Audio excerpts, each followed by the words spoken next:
How to solder two pieces of wire together. This video is for entertainment purposes only. You should never work on electronics yourself because you might electrocute yourself or burn your whole house down. With that out of the way, let's get started. Here's what you need. Two pieces of wire, a soldering iron, rosin core solder, a wire stripper, scissors, heat shrink tubing, a lighter, glasses so you can see what you're doing and don't burn yourself, and a hair tie so that your hair doesn't fall down and burn. So let's get started. So before you get started, you should plug in your soldering iron because it will take several minutes to warm up. So just put that to the side while you wait. And get your two wires, make sure they are not connected. Check the other end, make sure they're not connected to any power source. You don't want to electrocute yourself. So these are just standard 2-wire cables. You'll want to take your scissors. You need to expose the wire. So it's easiest to start with just scissors usually and get this outer layer. Once it starts, it's really easy just by hand usually to no, this is a pretty heavy duty, but you can see, just cut like that. That way we start to expose the wires. And let's do on this one also.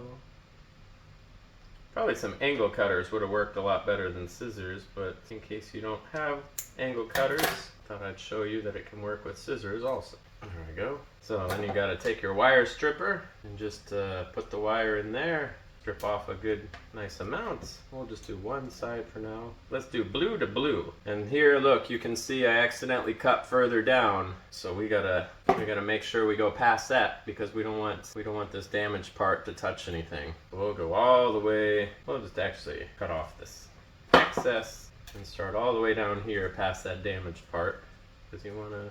It's super important your insulation's still there. Otherwise, you might catch your house on fire. Okay. And then before you connect the wires together, you have to put the heat shrink tubing on first. So let's see about how long we need, about like that long. So put the heat shrink tubing on first. It might still be a little too long. Let's make it shorter. There we go. And then you just you can crumple this up a little bit. Maybe this side's longer. No, that side's even shorter. This stuff's pretty stiff. It's hard to really squish down, but that worked pretty well. So then you just twist these two together, and if you're an amateur you might stop here and say, oh well, just twisting it together will have electricity. But the problem is if this gets thrown around or stepped on, these will come untwisted, maybe they'll touch each other, and then you can have an explosion. So once you twist it together, then you put the soldering iron on the wire, and the idea is to heat up the wire and not heat up the solder. And you want the wire to get hot enough on its own to melt the solder. So then you have the soldering iron on bottom. I hope you guys can see that. The solder on top. At some point, the wire will get hot enough that the solder will just melt into it, and then it'll get nice. It'll flow around all the wire and fill in all the spaces, and you'll have a really good bond. If you try and melt the solder, instead of like if you press the solder directly to the soldering iron, sure it'll flow onto the wire, but it won't flow in between the spaces of the wire, and then it's really not a good hold. It could just slide off. This soldering iron is pretty low cost, so it's not that hot. So it's taken me a long time to get this wire hot. No, it'll go eventually. It goes all at once. I don't even know if you guys can see it. Let me try and sit at a different angle. There you go. And you can see it.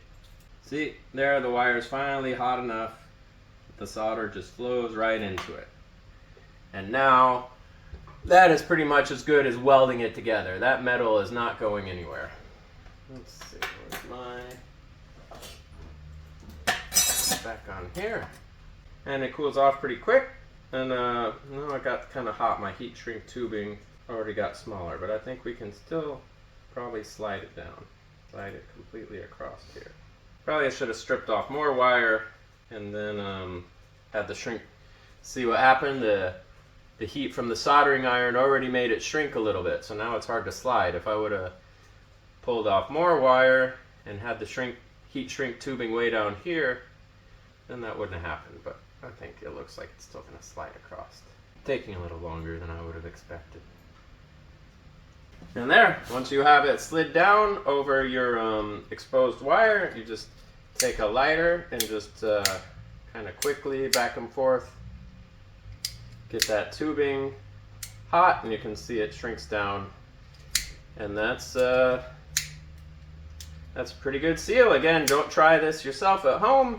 This is only for like 3-volt battery.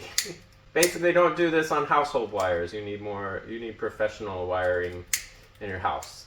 But if you're just wiring an RC car or something like that and just wanted a good strong hold, that wire is never going to come apart because you saw how much solder. So, thanks for watching. See you guys next time.